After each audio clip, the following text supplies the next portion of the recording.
What's up, everybody out there?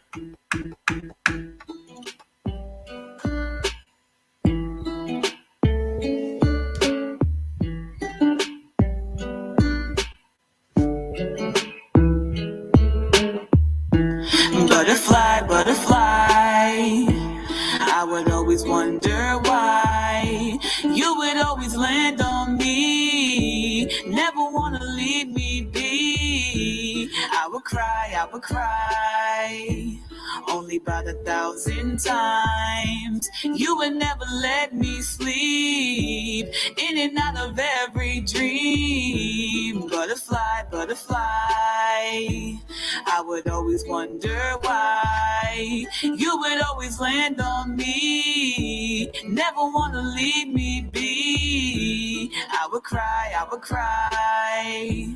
only about 1,000 times, 'cause you would never let me sleep, in and out of every dream. It's the count sheet. I'm counting butterflies now. They tend to get out their cocoons, I don't know how. Spring free, fly away, but they land on my face and I panic. So light pulling me down. State of mind black like a raven, but I'm trying to make that nevermore. Summertime shining, new beginning, make that winter fall like autumn. Holding back is a problem. People fall back, they showcasing their true colors. Canvas used to be blank, now it's covered in paint, dipped in a bucket full of my damage. Pastel with me, got Maxwell in my ear telling me that you are a... Hey guys, we'll be starting very, very soon, so stick around. Please share the broadcast on all your social media. Welcome. We will be starting very shortly. Welcome to the African American Roundtable, Fundraiser, and Open House, beginning very shortly. You would never let me sleep, in and out of every dream. Butterfly, butterfly, I would always wonder why you would always land on me, never wanna leave me be. I would cry, only about 1,000 times, 'cause you would never let me sleep, in and out of every dream. I got it on my own, put that on the Bible. I ain't got no idols, yeah. Never could be idle. Got my dogs with me. You know we a pack of Fidos. Fido, I know. Yes, I got enemies sitting. It's a good time to share the stream right now on your social media. Help us get the word out. Skinny, but I'm hungry. Ain't trying to get started in just a minute. Thank you all for coming in. Thank you all for sharing. Trying to get your pieces. Ain't trying to put you back together, so I keep my distance. Butterfly, big in my eyes, taking my time, trying to complete the mission. I've been on intermission, but now I'm doing business. Butterfly, butterfly, I would always wonder why You would always land on me, never wanna leave me be. I would cry, only about 1,000 times. You would never let me sleep, in and out of every dream. Yes, share. Help us get the word out. Make sure you share this stream on all your platforms. You would always land on me. We'll be getting started very shortly, so stick around. We got a wonderful lineup for you guys.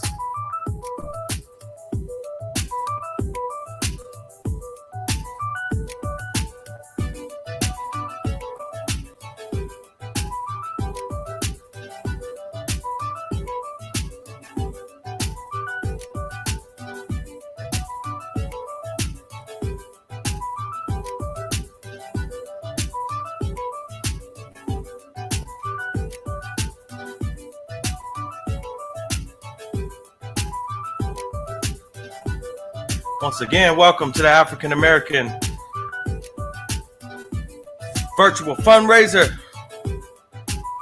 I'm just vibing here. We're going to get started very soon, y'all. Thank you for coming to the African American Roundtable Virtual Fundraiser.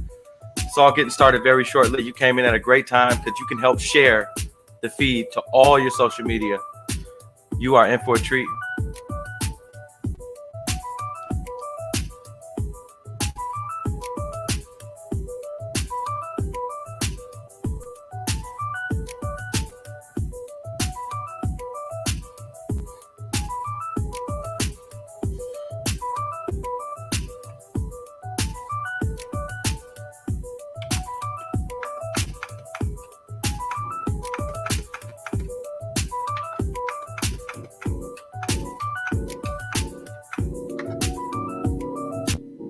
Yeah, it's a good vibe. Thursday night, we want to thank you all for coming out, but encourage you also to take this time to share. The program is about to start very shortly, and we need you to help us get the word out. I was praying, wishing I was free. Praying, wishing I was free. I was praying, wishing I was free. Share. Let's go. I was free. Biggie, can't you see? Yeah, I'm the rose that grew from concrete. I remember backwards on my knees, praying.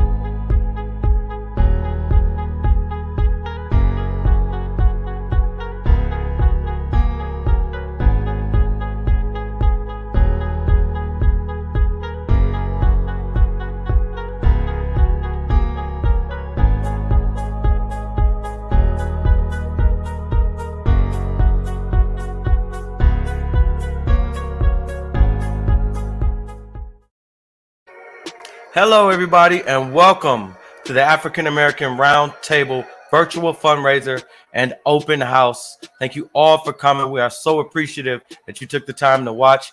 Please make sure you stay for the entire program. We have a really special lineup. And make sure you share on all your social media platforms. We're going to turn it over right to the African American Roundtable amazing staff. Let's go.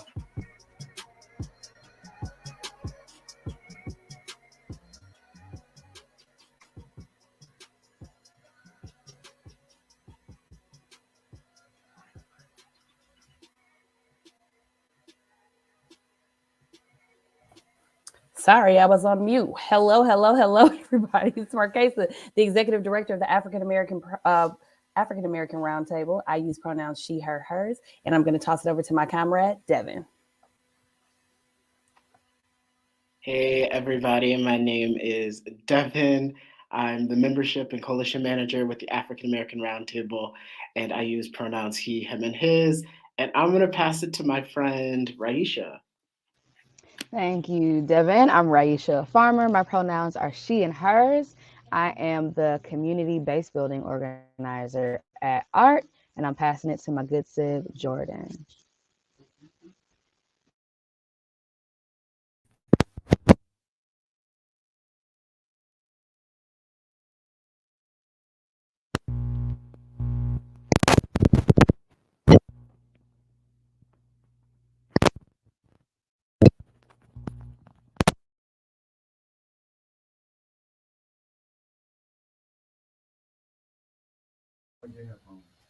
Hi, my name is Jordan. I'm African American Roundtable's digital organizer. My pronouns are she, they, and I am going to pass it back to Marquesa. Hey, and I'm back. And I wanted to personally invite you all to welcome our newest team members. I'm going to pass it to one of our newest ones, Darren Madison. Hi, everybody. Darren Madison. I am our new democracy organizer. And my pronouns is he, him, his. Passing it back to you. Thank you, Darren. And of course, we have to welcome our communications consultant, Anastasia. Hi, I'm Anastasia Douglas. I am Arts Communications Consultant, and my pronouns are she, her, and hers. Marquesa, I'll pass it back to you. Thanks so much, Anastasia. And of course, the newest member of our team, it's Miss Shamika Moore. Hi, everyone. My name is Shamika Moore, and I'm the new office manager. My pronouns are she, her, and hers. I'll pass it back to Marquesa. Welcome again. We're so happy to have you. Now it's back to the DJ who's going to share our agenda. Hey guys, once again, I'm DJ Get Money, and we're going to have a great time tonight. Our program includes music throughout. Our executive director, Marquesha Tucker Harris, will share the vision, mission, and values of the African American Roundtable. Then we will hear from the African American Roundtable staff to share what they've been up to this year with a small glimpse into 2022. After that, our executive director will be taking you on a virtual tour of our new home office on the city's far northwest side. After the tour, you'll hear a beautiful poem from our community-based building organizer, Rayisha Farmer. From there, you'll experience a conversation between our executive director and our special guest for the evening, Derica Purnell. She's an activist and author of Becoming Abolitionists. Then we'll begin to wrap up our program with a word from our Leadership Development Fellows, Alexandria Harper King. And then our executive director and I will close out with a little music around 7:30 and a few final tunes to kind of send you off with some positive vibes. How's that sound? Sound good? Take it away, Marquesa. All right. Thank you, DJ Get Money. Can everybody hear me? Oh, looks like my internet was acting a little crazy. You guys are going to have to bear with us. This is technology, right? We're trying to make this thing happen. Again, thank you all so much for joining us. My name is Marquesa Tucker Harris. I'm the executive director of the Roundtable. Let me tell you a little bit about our mission and our vision to ground us before we head off into our presentation.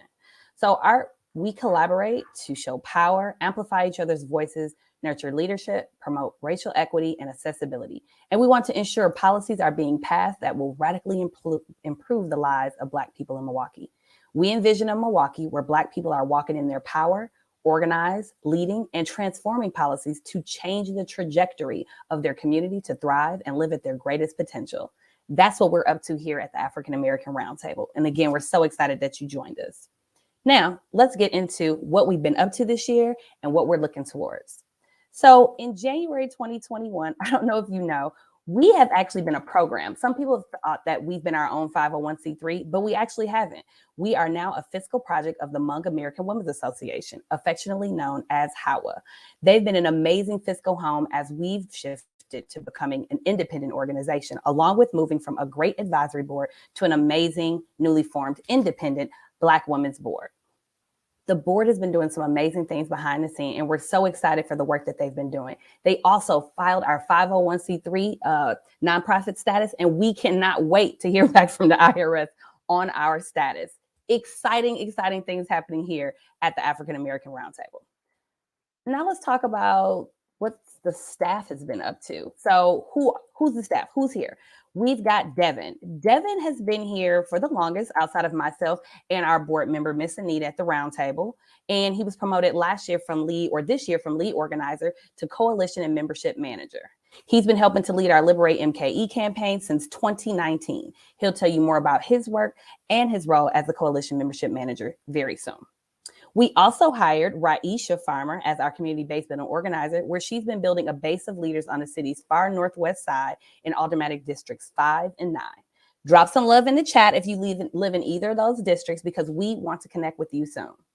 Also, this is the neighborhood and area that I grew up, so it feels just like home, and I'm so excited to be helping the residents here in our area.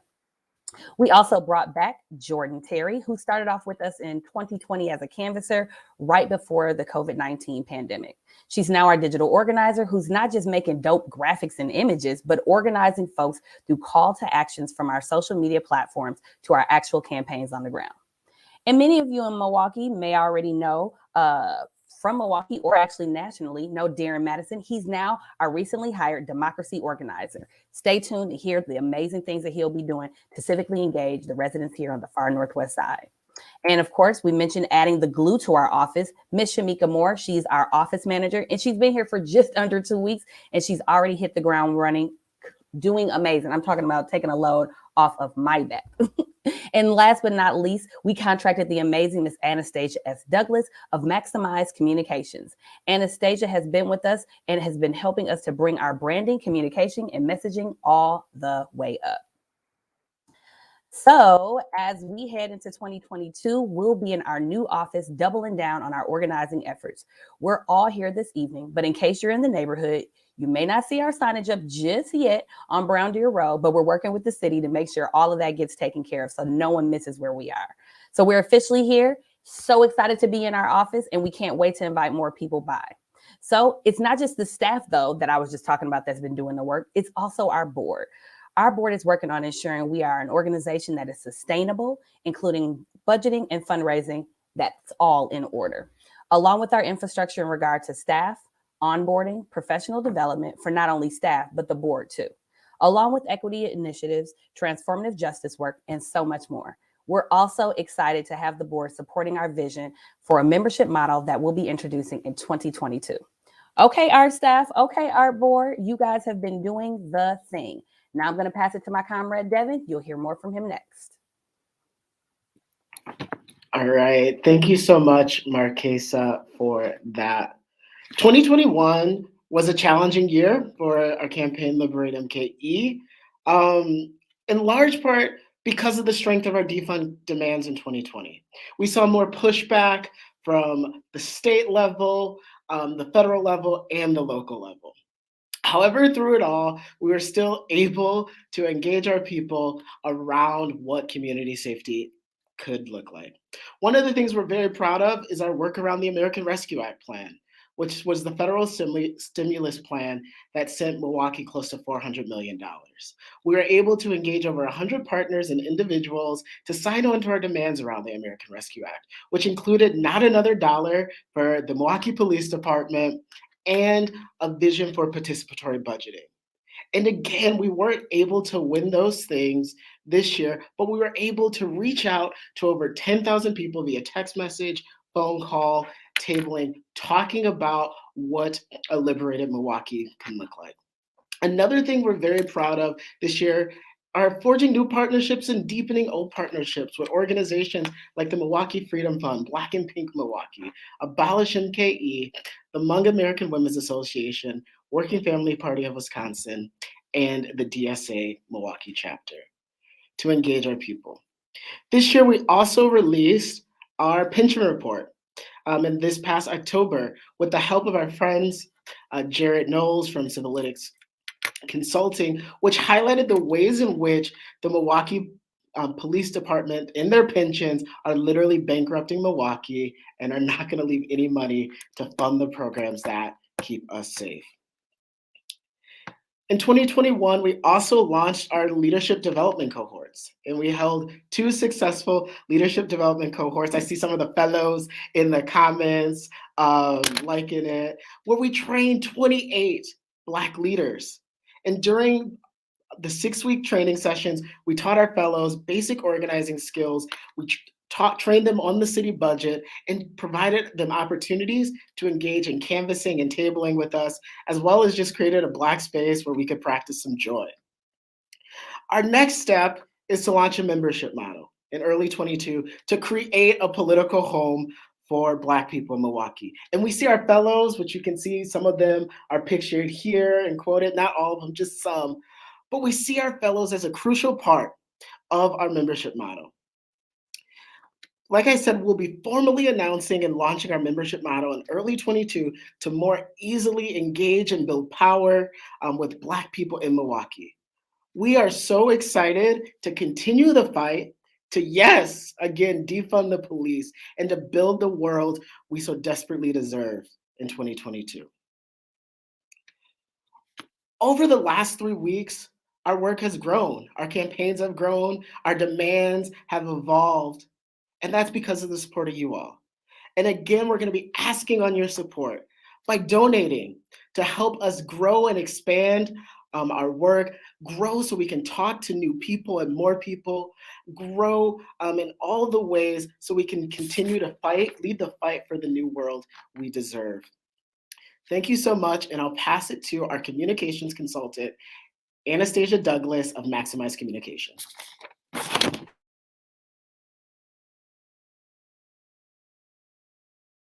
You passing it to me, but also hearing about the great work that you've been doing in your department. Again, I'm Anastasia, and I'm going to tell you all about arts communications activities. It's a really exciting time. As Devin said, I'll echo him there. And I first want to talk to you about the Liberate MKE ad campaign. We launched it with great fanfare this year.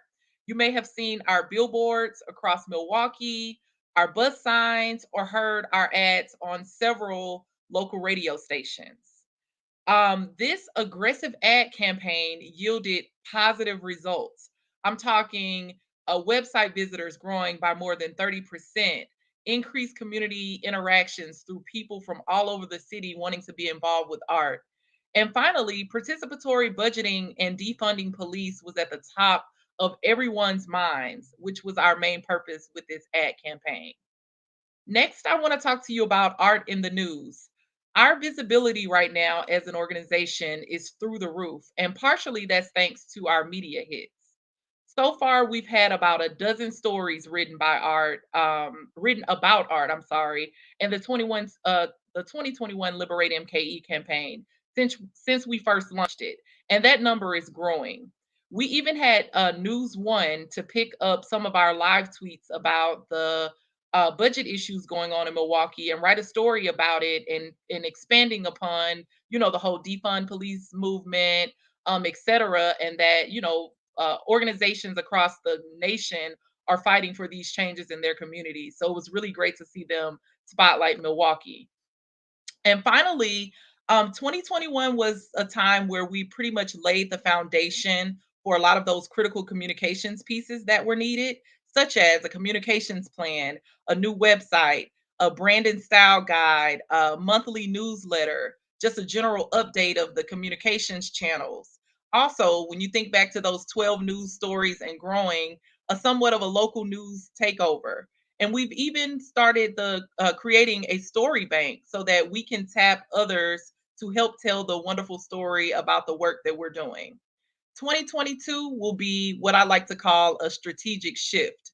We're going to still build upon all of the things of 2021, but we'll start targeting more national news outlets. Also, awards, recognizing the wonderful work that we're doing, and also the people behind the work.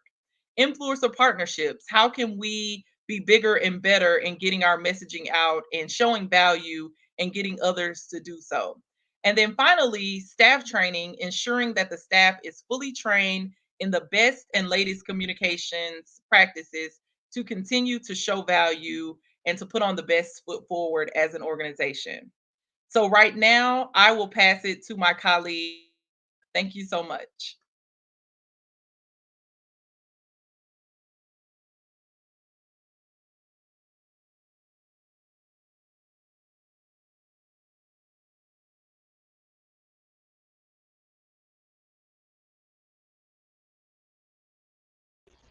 Thank you so much, Anastasia, not only for passing it, but for the amazing work you've done for our communications and to help spread our message. That's so important. I am excited to talk about base building because we've been saying for years that our movements need more people. The difference between Black folks liberated, thriving, and living and walking in their power and where we are now is just like more people hopping on the wagon. So how are we bringing folks in? We are organizing on the far northwest side. I'll talk a little bit more about that shortly. We're also at community events like Heal the Hood, Juneteenth, tabling, giving out shirts, having these conversations about defunding. We are, as Devin mentioned, hosting leadership development cohorts to train our own people, give them basic organizing skills, how to phone bank, how to talk to elected officials, how to canvass, et cetera, to help build our campaign and add more folks to our movement. And after they go through the 6-week leadership cohort experience, we invite them to additional leadership opportunities. So a few of our fellows are working with me on youth engagement, and that's coming in 2022. Now I'll talk a little bit more about our Northwest Side organizing. We have been doing this all year since I came on staff. And this looks like having conversations with residents in their homes, meeting people who work in community or youth centers in their offices, even like faith-based leaders and some service agencies to get the lay of the land and figure out what's going on the Northwest Side. What do people need and how can art support? How can art build power for our movements and for the communities themselves? And we've learned a lot in that time. We've learned a few major takeaways are that either folks are transient residents or they're homeowners and they're really invested in the community. No matter what, the concerns and the needs remain the same. Folks are talking a lot about obviously crime and safety and wanting their families to feel comfortable where they are. But there's also concerns about food access and transportation and job access and holistic concern around the divestment that's happened over the last few decades on the far Northwest Side. With that being said, ART is determined to be a sustainable and long-term presence on the Northwest Side, starting with this office that we're in today. We hope to get a building in the future, but we're also looking at unique ways to engage with folks on the Northwest Side. So some things we have coming are we are finding unique ways to create unique space for folks on the Northwest Side. Whenever we have a political education session or a conversation or an event, we're thinking, how do we replicate that on the Northwest Side, which doesn't get a lot of love? We are continuing our even meetings, which we brought back this year, and we'll invite Northwest Side folks to be members and join those meetings. We are hoping to start a Northwest Side Action Council early next year, full of residents who are taking charge for their community and making their own decisions, making their own moves. And hopefully some of that work that the council will do involves mutual aid. What does it look like to share resources and collaborate around all of the work? All of that being said, we've had a long year, right? And we want to continue this work. And as my colleagues have said before, we cannot continue doing that work by ourselves.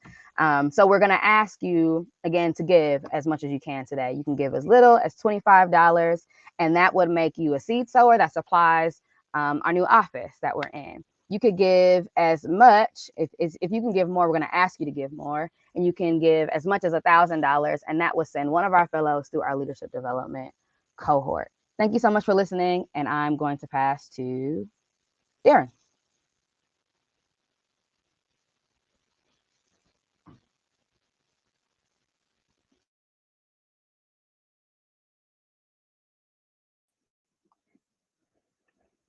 Awesome. Thanks, Raisha.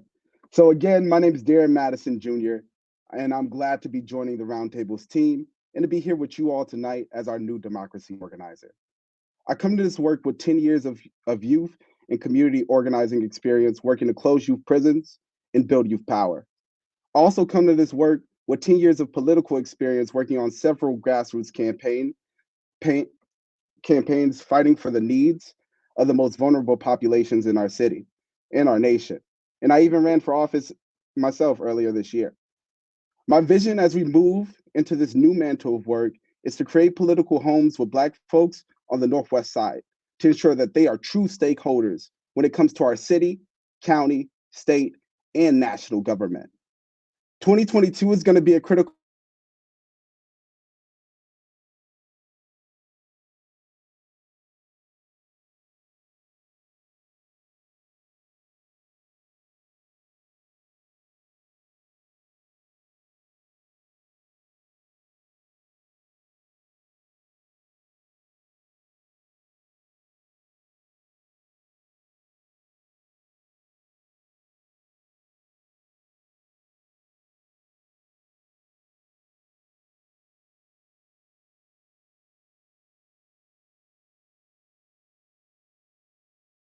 All right, all right, all right. So while Darren's getting his Wi-Fi situated, again, I told you all this is technology, right? So Jordan, I'm gonna ask that you get up, you get ready, and if we can slide to Jordan's, and we'll go back to Darren.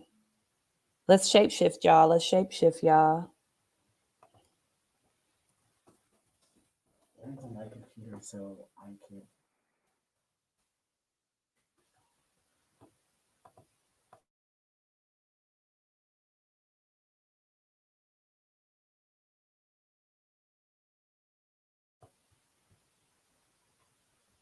All right. So as we're getting ready to bring Jordan up, all right, I'm gonna step out and we're gonna bring Jordan in.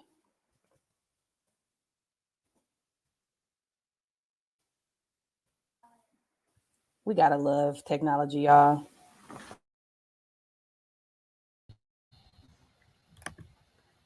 Hi, everybody. You know me as African American Roundtable's digital organizer.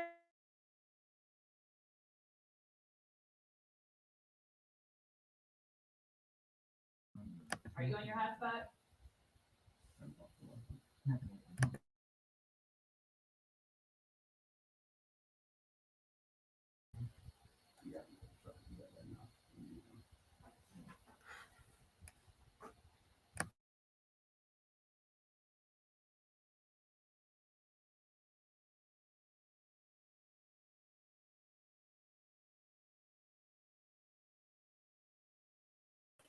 So, right, guys, this is what we expected. We expected some technical difficulties. We're going to take a couple woo sighs, take some deep breaths with us. And Darren, have you found a way to get on? Because the show will go on. I'm telling you guys right now, the show will go on. In the meantime, you guys can be giving. So drop that link and let's keep it moving. Darren, you ready? All right, so we're going to keep going.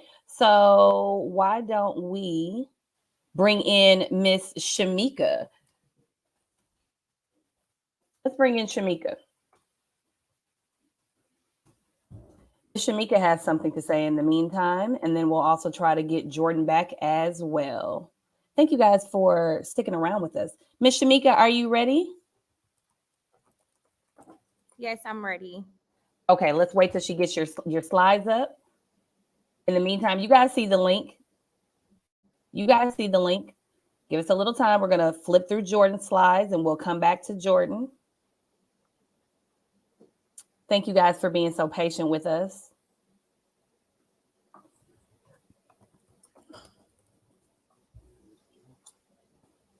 Few more slides. I mean, we're having all the technical difficulties, you guys. Our producers having problems not being able to hear. But this is how you guys live in Zoom every day, right? So you guys already know how it goes. Shamika, it's been really exciting having you here at our AART this long. How have you liked your time here? Honestly, I really love being here. I feel like I'm at home. I love the staff. I love the mission. I love the vision. And of course, I love what we do in the community. So I look forward to what's ahead and assisting you and the staff. Excellent, excellent. All right. So I'm going to pass it over to Shamika, and then we'll try to get Darren and Jordan back in. Hi again, everyone. Again, my name is Shamika Moore. I'm super excited about joining the team. As Marquesa said earlier, I'm pretty much the glue to the office. I'm like the go-to person. So next, I want to transition to kind of discussing the significance of my role and the vision of our office as it connects to our core values. So the significance of this role is pretty much a lot of administrative tasks, creating processes so that we can be efficient in the work that we do here and so that our departments can thrive. The other goal and significance of this role is providing assistance to our executive director, Marquesa Tucker Harris, and continually to help her with any additional support services. If she need me to assist with any financial or operations of our office, that's what I'm here for. What I envision is pretty much assisting with making sure our day-to-day operations run smoothly so that we can see success within our staff within the work that they do, the board of directors, our stakeholders, along with our partners. And pretty much, I really envision that this environment will promote and embody our core values, such as transformation. So the people that come in, they will feel the change within their hearts by the work that we do. I would say the love. You want to feel like this is a place where you can call home, as what I mentioned earlier, along with authentic relationships and, of course, dignity, which no one can take that away from anyone. And so I'm looking forward to what's next as I continue to grow in this role and supporting Marquesa and the rest of the staff here. So I will go ahead and pass it back to Marquesa.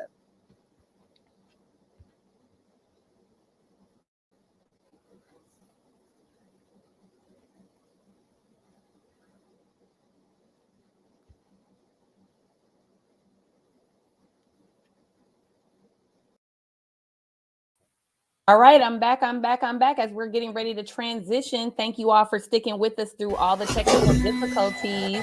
I'm going to bring in DJ Get Money so that we can make sure that everybody is ready here to go. We still have this presentation we're going to get through, right? All right, DJ, why don't you share with them this latest update? So I don't know that we even told them how much we had, but I've got a total so far. I got a total. Go ahead, give them the total. Let's hear it. I want to hear the total. All right. Can I get like a drum roll or something? Hey, you can get a. How about that?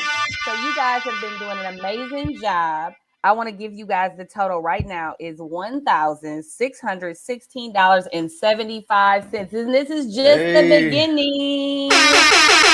Man, that is beautiful. I see in the chat we got all kind of people showing love. People donating from Washington.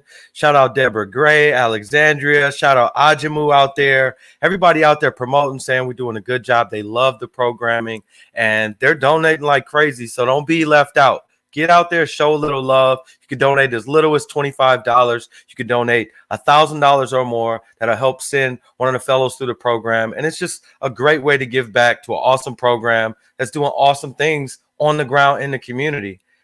I'm just so excited. Like, it's so nice to hear everything you guys are doing. It's just truly a gem in the city, and just it's uplifting to hear all the progress that's being made. So thank you guys. Yeah. Thank you for uplifting that and for getting us ready as we head back into the presentation. We're getting ready. Jordan, let's get Jordan back on deck. Jordan's got something to say, and then Darren's gonna take it over after that. All right, let's get back into the presentation.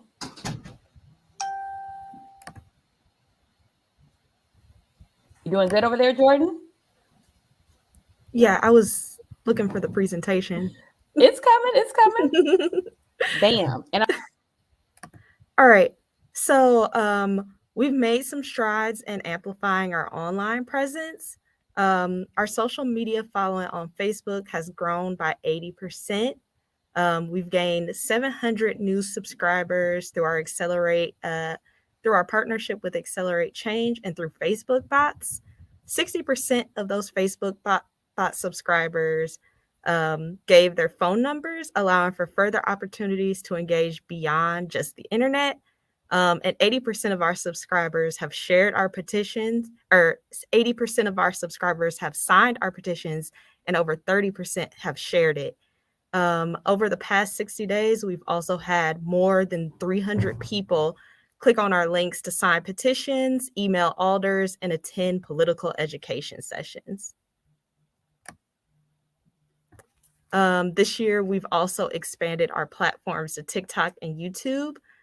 Please just take a moment to scan the QR codes and follow us on our new social media platforms.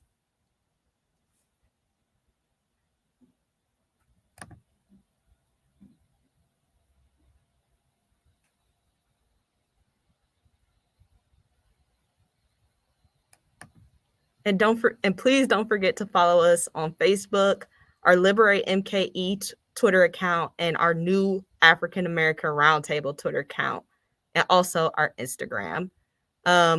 Next, I want to talk about our efforts in blended organizing.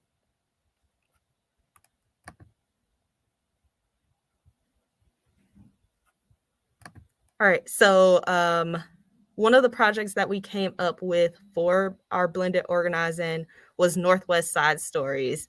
Northwest Side Stories was something that was conceptualized by Raisha to help connect with and capture the voices of residents in Milwaukee's Northwest community.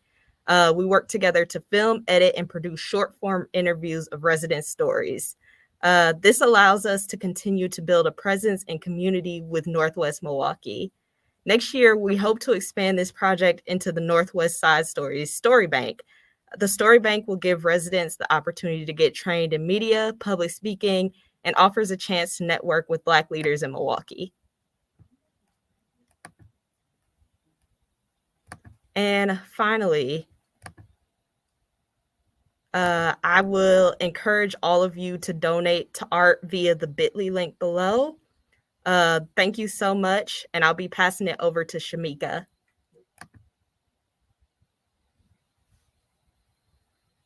Oh, I'm sorry, Darren.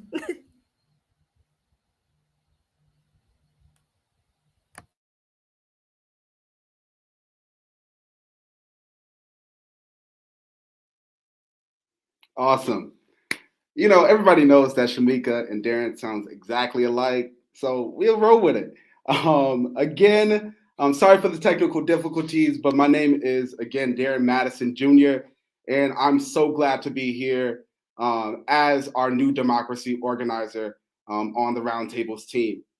At the end of the also, I come with 10 years of experience doing youth organizing and community organizing, working to close youth prisons and build youth power. Also come with 10 years worth of political experience, working on several grassroots campaigns, fighting for the needs of the most vulnerable communities in our nation and in our city. My vision as we move into this new mantle of work is to create political homes with Black folks on the Northwest side to ensure that they are true stakeholders when it comes to our city, our county, our state, and even our national government. In 2022, it's going to be a critical year for democracy. And the Roundtable will do our part by the following, right? 1, ramping up our phone banking and canvassing efforts. 2, training Northwest Side grassroots democracy organizers to coordinate grassroots accountability efforts. 3, building with the BIPOC coalition partners throughout this city to ensure that our work isn't siloed. And then at the end of the day, we want to show the world that Black folks on the Northwest Side aren't going to go silent in situations of injustice. So let's make this happen. And I'm going to pass it back to Marquesa.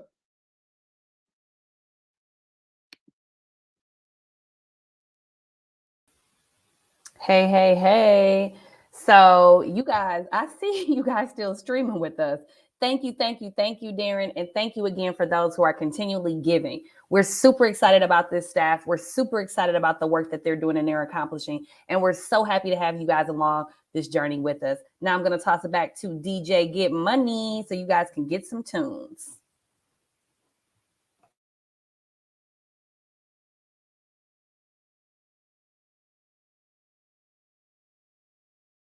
Or you guys can hang out with me.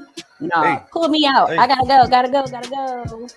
All right. It's been a wonderful program so far, but stick around. We got a lot more coming up, especially our special guest speaker, Derica Purnell, and her conversation with our executive director. Derica Purnell is an activist and author of a book called Becoming Abolitionists. And I just want to encourage you guys to keep giving, okay? If you're out there watching, you're out there thinking how you can contribute to all this great stuff you're hearing, just give. There's a link in the comments. All you have to do is click it. In fact, if you're out there watching, why don't you put the city or maybe the street or even the state you're watching from, show some love, represent in the comments. We want to show the world that this organization is really impactful and that we have the support. So, show us some love in the comments. I see people going crazy sharing, and yes, there are donations coming in. We got to keep them flowing in. Donate, give, because we can't do this without money. So we really appreciate you all for continuing to watch. We have also a poet coming up shortly, and And again, our guest speaker, Derica Purnell, activist and author. All right. But before we do that, we want to show you guys a quick tour of our new office. You guys ready for a tour? You guys want to see what's been happening behind those walls? Well, you're going to get a chance to get a virtual tour right now. Are we ready for the virtual tour? All right, let's get her mic unmuted. You guys are in for a treat. This is All right. So you guys made it. We are live again on the Northwest side. We're in the 6900 block of West Brown Deer Road. Welcome to our office. So if you were here, you could add some food, but because you're not, and it's just the staff, we're having a little food from Chef over the top. So just in case you want some of this good food, make sure you check it out. Miss Savannah Harris, she is on Instagram. Again, that's Chef Over the Top. Check out all of this delicious, amazing food. And then we're going to swing over to our beautiful office manager. So just imagine there was a desk here, not this TV tray. But again, like we're new in the office, so we're just starting to get everything in order. But in the meantime, this is where Shamika is working.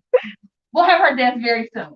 Okay, also, if you could just imagine, you know how we love to imagine with the round table? This is going to be like our chill spots. We're going to have a couch, an area, maybe for children. But again, everybody can't come out to play just yet. We're still practicing this safe thing. We know that we're still in this pandemic, right? All right, follow me back.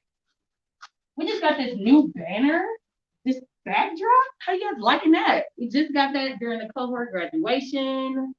We got some free space here. We're going to get really creative around these parts. Come follow me back here.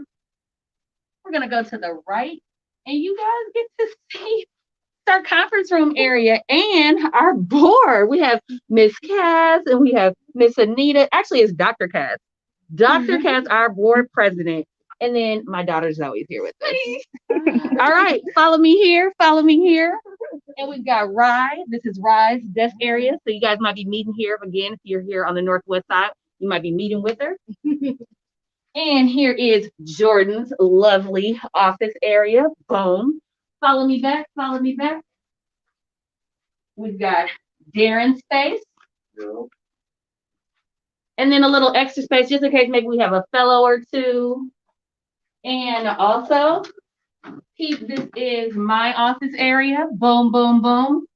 My space, my space. It's a little dark in here. We got to make sure we keep the ring light lit for the people. And last but not least, Devin's got a corner office, y'all. It's Devin, who also does not have his desk yet. It'll be here in the next week or so. So he is also using a TV tray. But we out here, y'all. So again, welcome to our new office on the far northwest side. I am going to toss it back to the DJ so we can keep this party going. See ya. Yeah. Man, what a wonderful office space to continue doing the creative stuff you guys are doing. But as she said, we need to improve. We need to build. We need to step into the new age when technology, we need desks, we need shelves, we need resources. So please take this time to donate. Give a little, give a lot, give what you can. You can write it off. You know what I'm saying? So it's a positive win-win for everybody. We got some shout outs in the chat, people showing love. Alexandria said once she showed the food that she's on her way. Keontae Bishop said bring them some leftovers. Oh, hold on. We got a big announcement. New total just in. We have now reached $2,716.84. Thanks to all of your donations. Let's go. That's $1,000 more since the last update. Let's get another 1,000 and another 1,000. Call your friends. Share the live feed. We really want to raise money for the African American Roundtable to continue their positive work in the community. Not only for young people, but for everyone in the community. This benefits us all. Thank you all. We could not have reached that amount, $2,716, without your support. Dig deep, give a little more if you can, please. And again, I want to remind you to stick around for our speaker, Derica Purnell, author and activist, coming up very, very shortly. Stick around because you guys are really, really Like, man, I'm so excited. Like, I just want to cry, man. You guys are showing so much love. Couple more shout outs in the chat before we keep it going. Mill Road in the house. Shout out Mill Road, Milwaukee. Uh, Big shout out to Bree Flowers, Rashida Butler. Thank you. Riviera Roman. Thank you guys for donating. I wish I could show love to all you guys. Trevi, thank you guys for donating. Man, this has been awesome, and we appreciate it. We are not done. Shout out to Deborah Gray as well. Right now, I would like to introduce a little entertainment for you guys from our community-based building organizer and spoken word artist, Raisha Farmer. Yo, shout out to the DJ. It's DJ Get Money getting us this money for me. Shout out to the DJ tonight, bringing the vibes. I'm going to do a poem. I'm going to talk a little bit about art, our work, and transformative justice, the work that we're doing toward that.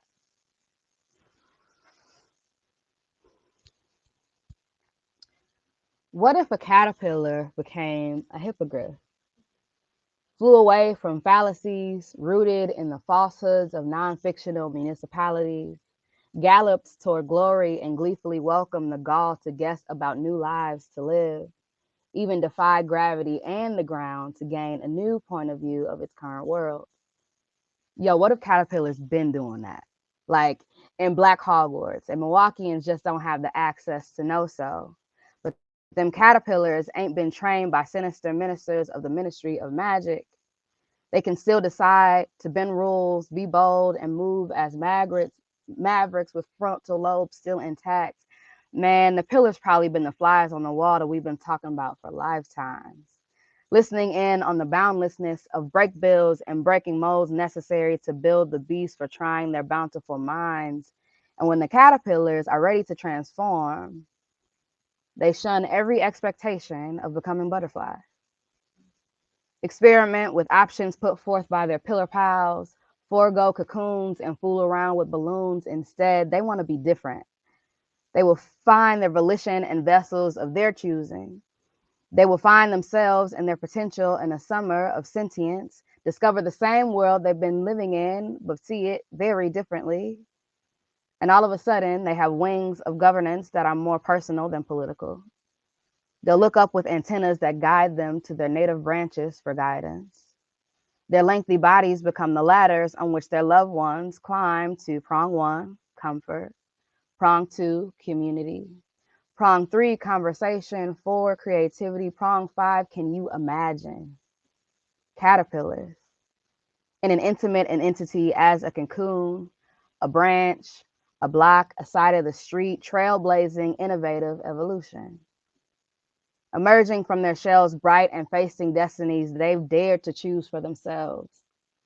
Still remembering the time that cocoons take to transform what's inside them, and wondering why humans expect their ecosystems to move any faster than the speed of light, than the magic they've been perfecting against the dark forces for 4 centuries or more, any faster than the predatory and discriminatory birds who burden their lives. Why do we expect caterpillars to be anything other than themselves in the first place?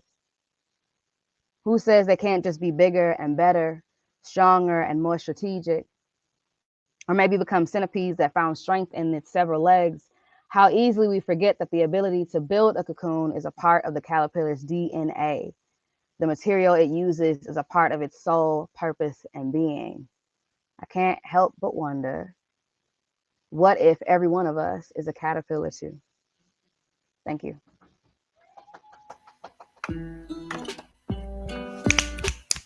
Finger snaps, all the love. Whoa, that's deep, man. That's deep. I love spoken word. Thank you, Raisha. Thank you. You inspire me and inspire a lot of others out there. And I just want to encourage you guys to keep donating. There's a lot of love right now in this chat, so I have to show a little love back. Shout out to Darren B. Madison in the group chat, showing some love. Shout out to Cecily. Shout out Benjamin John. Thank you guys. Please donate, because these things cannot happen without you. And you saw the tour. You saw the potential of that office space. with a little bit of money, we can get some computers in there, we can get some desks in there, some projectors, some high technology, so that we can better serve the community. And it's about what you can give. So, this fundraiser is a lot like GoFundMe. The more you share, the more people give. So share, share, share. That's the best advice I can give you. Right now, we're going to get into the special part of our virtual presentation where we bring up our special guest, Derica Purnell. I'm going to give you a little bit about Derica Purnell. Purnell is a lawyer, writer, and activist. She works to end police and prison violence by providing legal assistance and trainings in community-based organizations. She supports several campaigns and grassroots organizations around the criminal legal system, electoral justice, and community investment, including Action St. Louis, Dream Defenders, and many more. In the wake of this pandemic, Derica has co-created the COVID-19 Policing Project at the Community Resource Hub for Safety, and Accountability. The project tracks police arrests, harassments, citations, and other enforcement through public health orders related to the pandemic. Derica is from St. Louis and lives between the DMV and New York City. She is a Margaret Burroughs Fellows for the Social Justice Initiative Portal Project at the University of Illinois, as well as a scholar in resident with the Institute for a Just Society at Columbia Law School. We're going to welcome Derica and our executive director, Marquesa, to have a conversation, and I'm so excited to hear it. Good evening, Derica. It is so very exciting to have you on with us today. We're just excited here in Milwaukee that you are able to join us. We know you are super duper busy, but super excited to have you. How are you doing this evening? I'm doing all right. Thank you so much for the invitation. There are so many people that you could be in conversation with, so I feel really lucky and fortunate that you decided to invite me. Absolutely. Well, let's jump into it. We don't have a whole lot of time, but you're right in the middle of a book tour. Can you tell us why you wrote Becoming an Abolitionist at this time? Yeah, so last summer, I witnessed something that I never thought would happen, especially at the time that it happened. From 2014 to 2020, I listened to people in the streets shift their demand, right? In 2014, people were saying Black Lives Matter. That was the number one response across the country. This is what people were collectively shouting, collectively writing about. And then last year, in the wake of the murders of Breonna Taylor and George Floyd and Ahmaud Arbery, it was fascinating that people had shifted from Black Lives Matter to defund the police. And so for me, at least, I was so excited because there have been campaigns, not only for years, but for decades around divesting from police departments and investing in our communities, trying to get to the root causes of harm.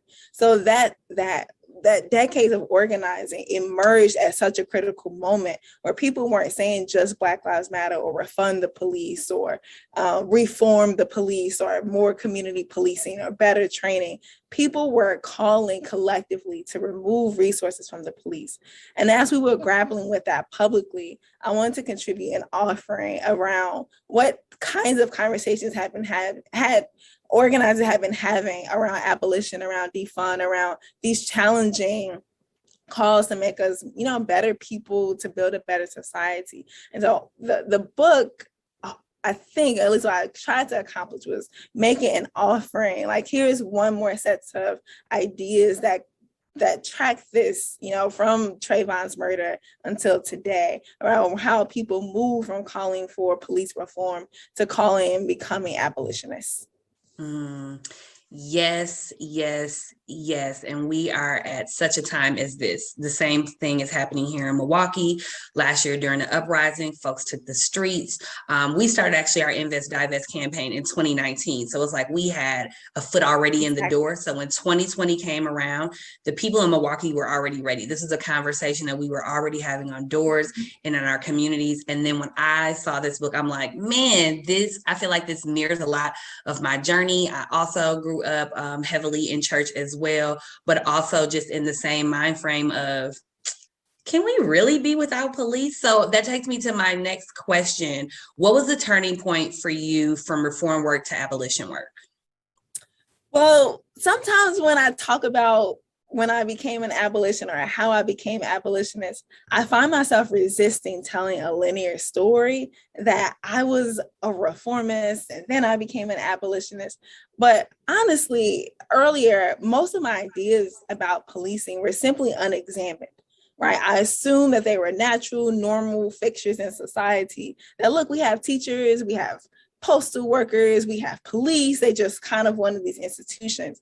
And I really hadn't spent any time understanding their history, their origin, their purpose, their function. I knew how they made me feel, right? I knew that when police showed up, that meant there was trouble. You know, I knew that when police showed up, I watched people shrink, right? And shrink themselves, be afraid. I saw mothers be afraid of losing their children, right? To child removal. I watched my friends run. I ran, right? So I knew those. I also knew that there were cops who were my mom's friends, right? I knew they would come to my school and show off their badges in like a books and badges program. So I had all of these different interactions with police, and will often call them whenever something would happen in our community, right? And so it was, and I find that lots of people are in that space, right? They're not committed to reform no more than they're committed to abolition. They actually have a unexamined set of commitments to police because they already exist, they already feel. And then when even before Michael Brown was killed in Ferguson, I was watching and I was organizing with immigration activists who were critiquing President Obama's immigration policies around 2010. And they were calling into question whether his record levels of deportations and detentions for people who were crossing the border would actually lead us to a safer society. And they were fighting for the release of people from detention, and we're fighting for a moratorium on deportations. And so that's when I learned about policing in the immigration context, right? Especially in border states like Arizona and Texas, how the police were being used to stop people seeking refuge. And so that was my first political analysis around the purpose of police, right? Is border control. And then when Trayvon Martin gets killed by George Zimmerman, who some will call a vigilante, I was nervous that it would make policing relationships between Black people and cops worse.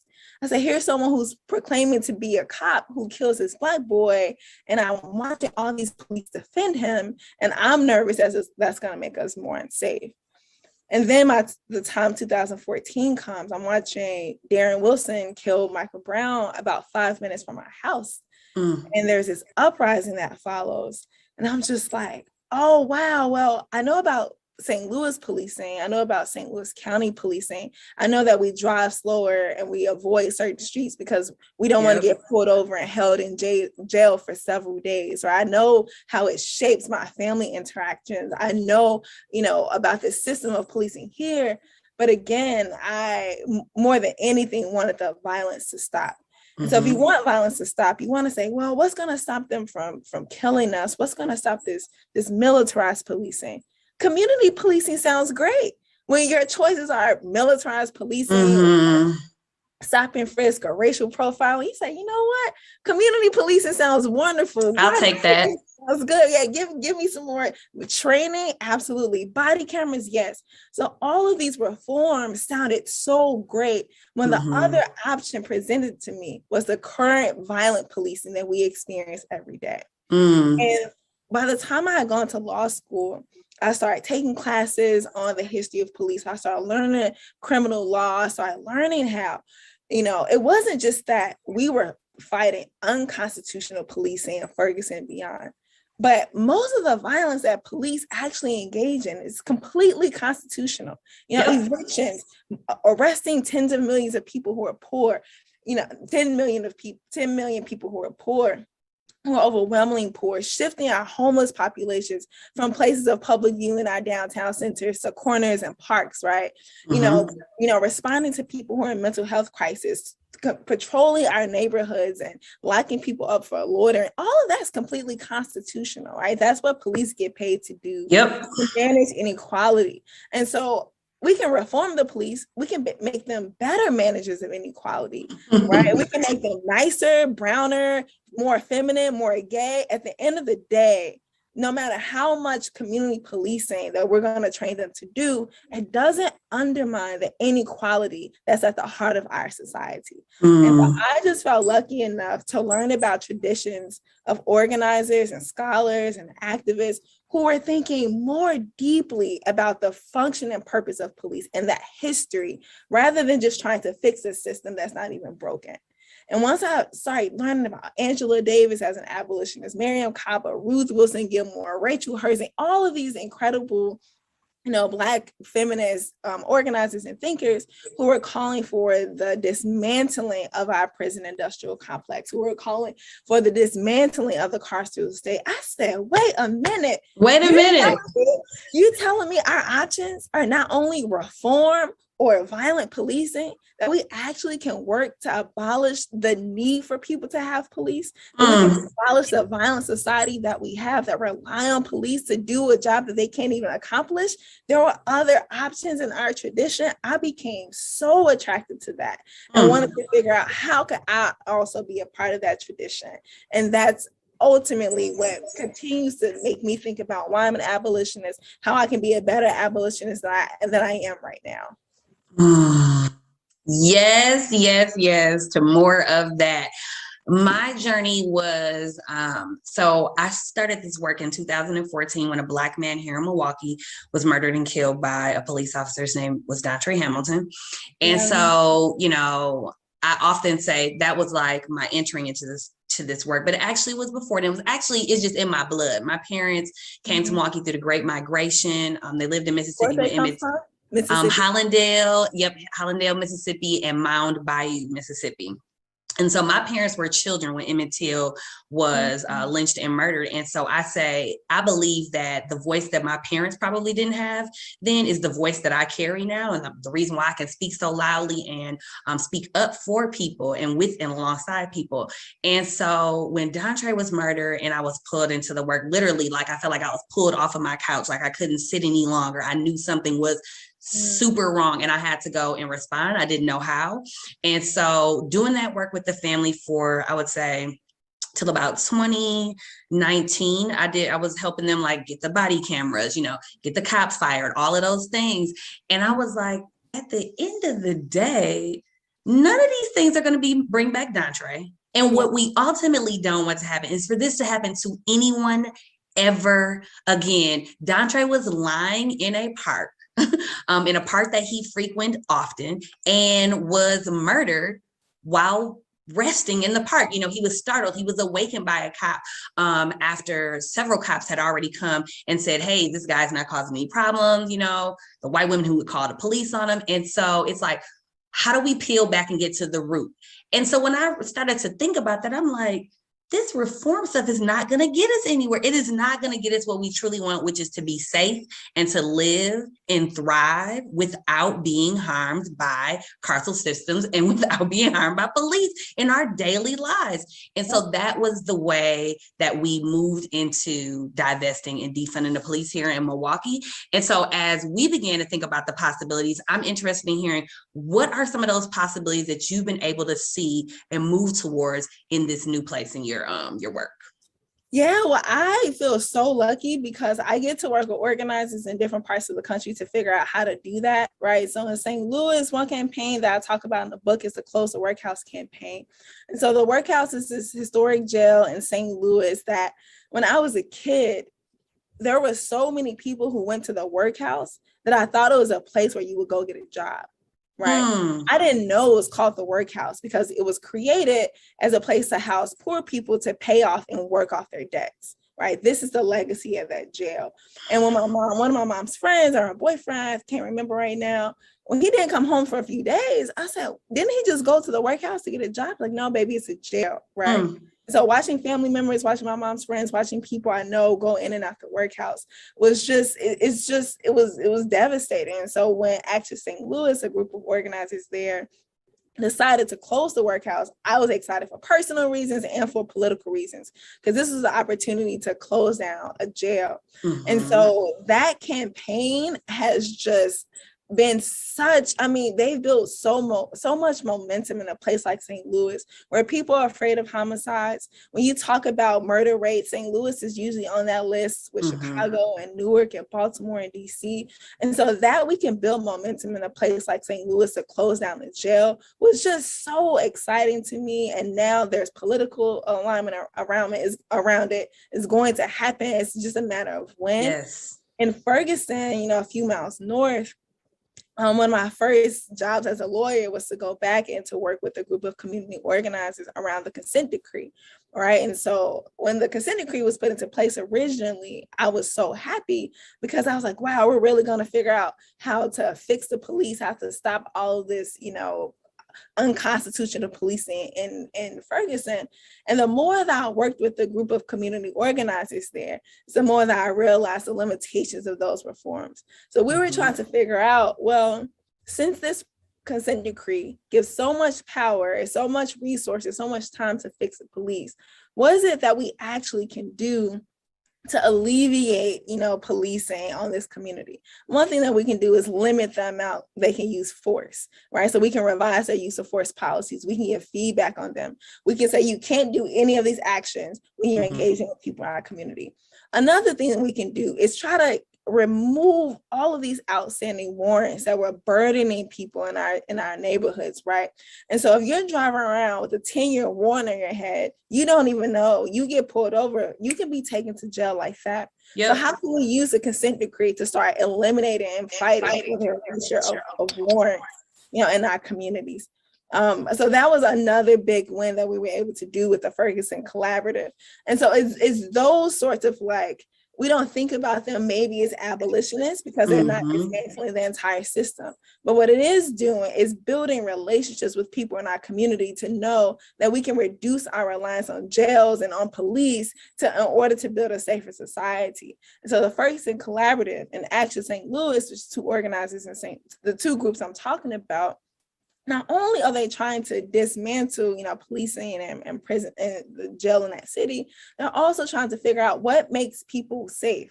Right. So we see their members starting new organizations like the Freedom Community Center that directly responds to people who are being charged with violent harms. They're doing restorative justice work, they're transformative justice work, they're doing mutual aid work, they're doing therapy sessions, right? They're trying to get to the root causes of harm so we can start building that society that's less dependent on incarceration, on harm as solutions to our problems. And that is what gets me the most excited. I am already in love with this place that you just talked about, that is doing healing, that is doing the restorative justice work, that is responding in ways that people probably never, ever could have dreamt of. And so that's I have two more questions before we wrap up. So what would you say to the people in Milwaukee who say, you know what, I can't see it. I can't see a world without police. What would you tell the people in Milwaukee? Wow, what would I tell the people of Milwaukee? Well, it's not going to happen in our lifetime, right? We're not going to see the total destruction of the prison industrial complex in my lifetime. I got 2 babies, probably not going to see it in their lifetime. That should not stop us for fighting for that world. Because if we do not, then the people who are going to continue to fight for that world are going to be behind. And I will ask them, do you want to be on the side of history that slows people down in the future for fighting for that world that you can't see? Or are you going to will yourself to have the courage and the commitment to make that world possible right now? And I'm so grateful, just, as a descendant of people who were enslaved in this country, that there are people who decided to run away, to rebel, to resist, Yes. Because if they could not simply not see a world without slavery, what would that mean for me? What would that mean for us? What would that mean for us? And, like there were people who could not see a world, a United States that didn't have slavery and did not fight. And when we talk about the heroes of that movement, of the anti-slavery movement, who do we celebrate the most? We don't celebrate the slavery reformers, right? We don't celebrate. Who do we celebrate? We celebrate the abolitionists, right? We say Harriet Tubman. We say Nat Turner. We say Frederick Douglass. Yes. We say Charles Sumner, Thaddeus Stevens, some of the white abolitionists. We name those people as our heroes. And so 100 years from now, 200 years from now, as we're slowly building that movement to a society that doesn't have police and prisons, are you going to be on the list of people who names you aren't celebrating, right? Man. Are you going to be, whose side are you going to be on? Because that's what freedom work is about. It's about, even when it's unpopular, even when it's on the front page of the news, like, see, this abolition stuff isn't real. Even when our candidates lose right now, are you going to be on the side of freedom and justice? Or are you going to be on the side of people who slow it down? And I pray to God you are on the former than the latter.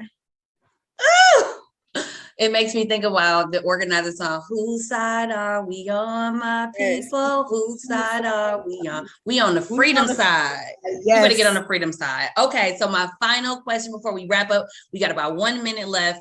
So first of all, just thank you so much for coming on. We're so super excited to have you. And if you could tell people, let me get my book out. If you could tell people where they can get your book, tell us where to get this book. Well, I'm going to highly encourage everyone who decides to get this book, and I hope you decide to get this book, to get this book from a Black-owned bookstore, a woman-owned bookstore, a worker-owned bookstore. Please try to support independent bookstores. They are some of the lifelines in our community. They should be in your library. If it's not in your library, you can go request it, but they're also located wherever books are sold. So if you go to my website, if you Google Become an Abolitionist, you should be able to figure out. But if there are independent bookstores in Milwaukee, I beg you to please don't give your money to Amazon. Please, please, please give your book there. Right now, AK Press has the book for $20, which is like a 25% discount. So you can go on AK Press and get it, but again, please support, and I shout out AK Press because they're an independent book publisher, but please get it from an independent bookstore if you can. And if you cannot, if you absolutely cannot get it from an independent bookstore, if you just Google it, you should be able to get it wherever else books are sold. Wonderful. Well, again, thank you so much for coming on this evening and talking to our people in Milwaukee. It was truly a treat. I just pray nothing but blessings over you and your work, and just continue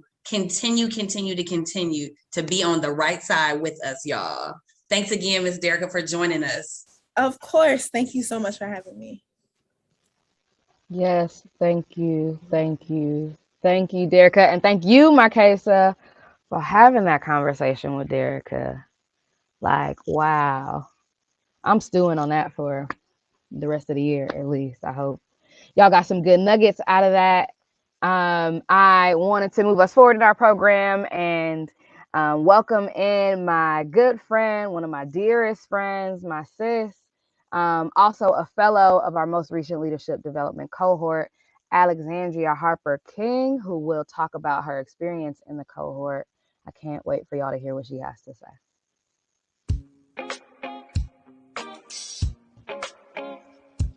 My name is Alexandria. I was recently a part of the African American cohort, and I love to share some of the things that I really enjoyed about the program. For one, I really appreciated how inclusive they were, of all identities, of all people. It overall was just really refreshing and comforting to know that we didn't have to change, we didn't have to feel bad about who we were. We could really just be who we wanted to be. Another thing I really enjoyed was the breakout sessions that we had. I love that we were able to share testimonies, ideas, things that we wanted to change really within our community. And lastly, I really enjoyed having guest speakers really show us what they feel and what they connect with us as well to change the community. It overall was a great experience, and I highly recommend it again for others.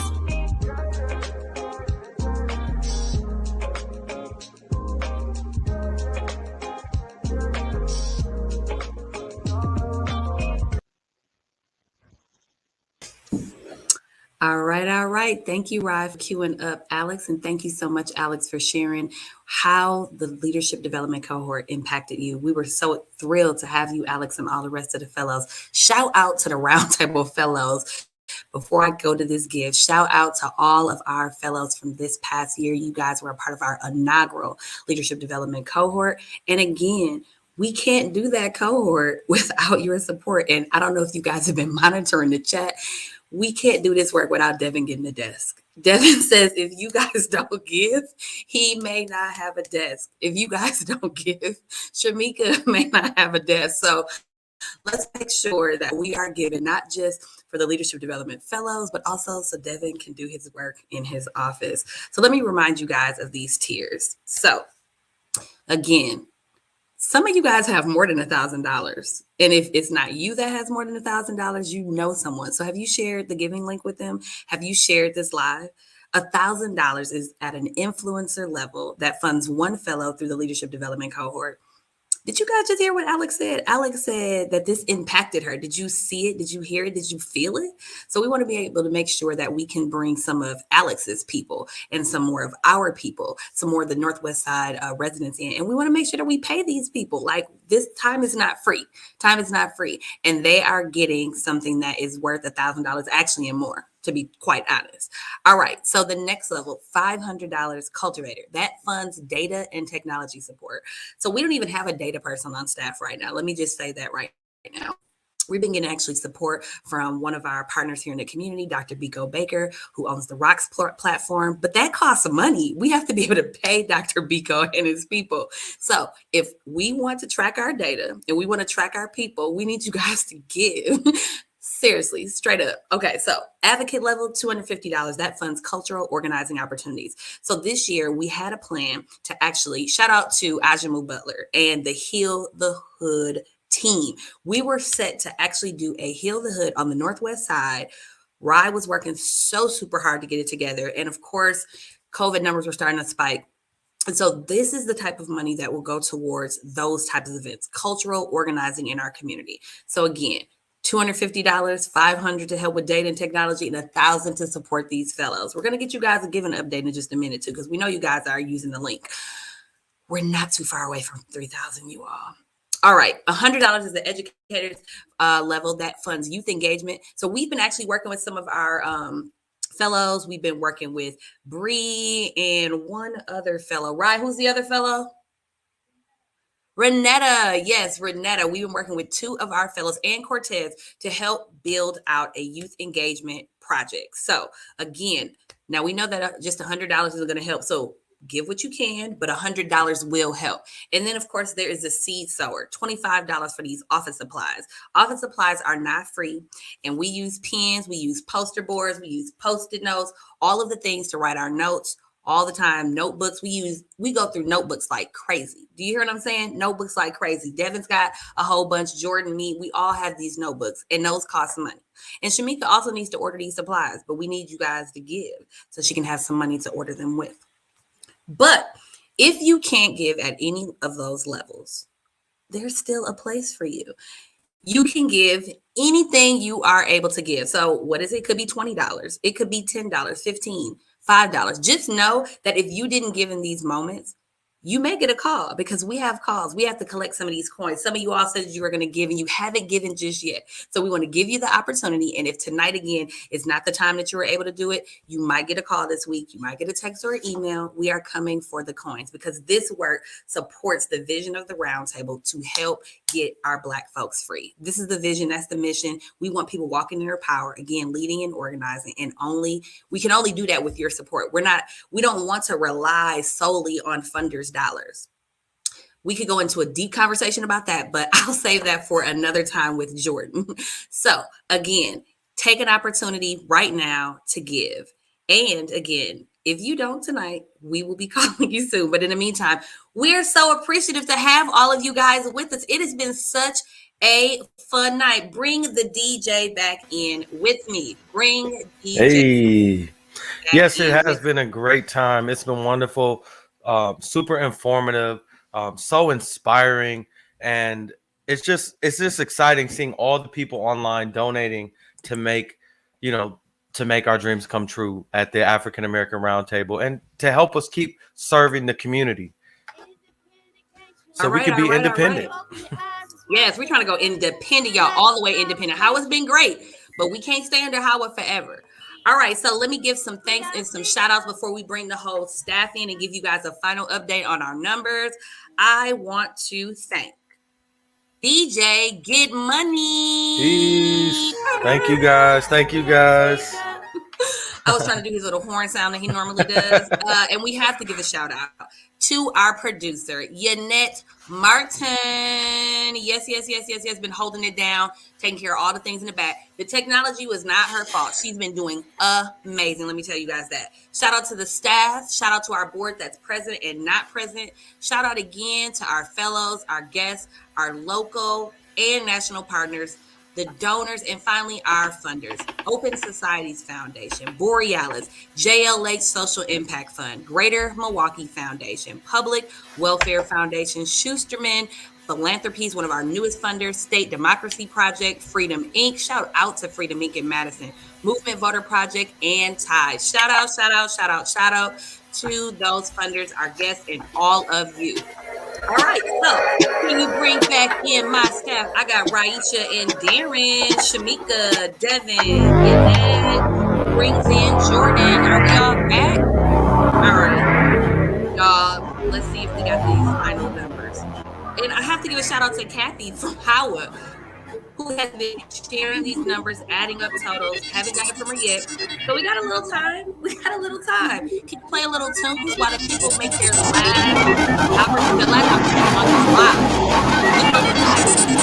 Stay in your lane, out of my way, trying to escape. Stay in your lane, out of my way, trying to escape. Devin, where your move? Stay in your lane, out of my way, trying to escape.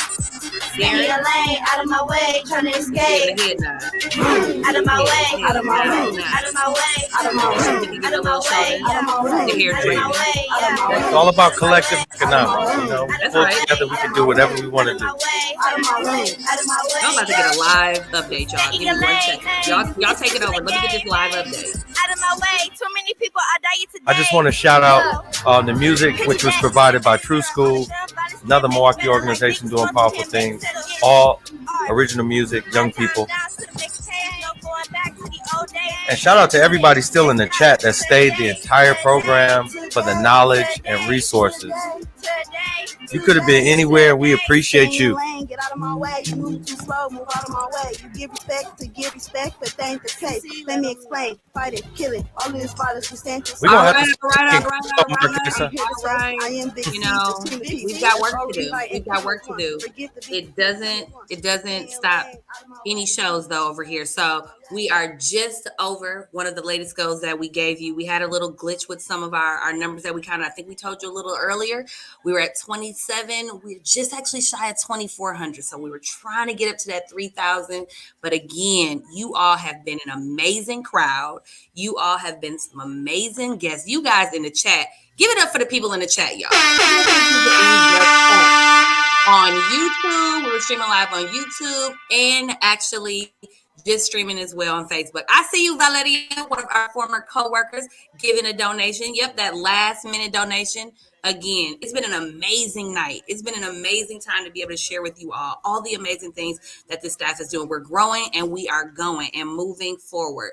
And big shout out to Derica Purnell, who showed up and showed out, sharing her wisdom, her brilliance, and her knowledge. Again, don't forget to give to us and buy the book. It's been a good night, y'all. It's been a good night. DJ, Get Money, play some tunes and take us out of here. People can keep donating as well, correct? The donations don't stop. The donations don't stop. They don't stop after tonight, next week, tomorrow. The donation link actually lives forever. It's forever, ever. So I encourage everybody out there to pick 5 friends in your daily life that you think can help and send them that link this week. Forward it off to them and encourage them to donate.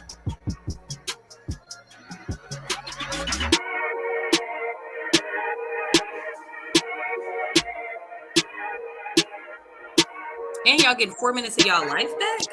Y'all are out here winning.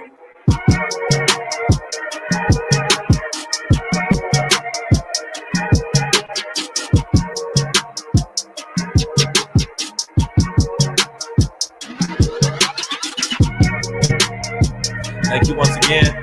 It's been a treat. I'm your DJ Get Money. Look up the African American Roundtable on all your social media platforms. Facebook, Instagram, TikTok. We everywhere. Peace.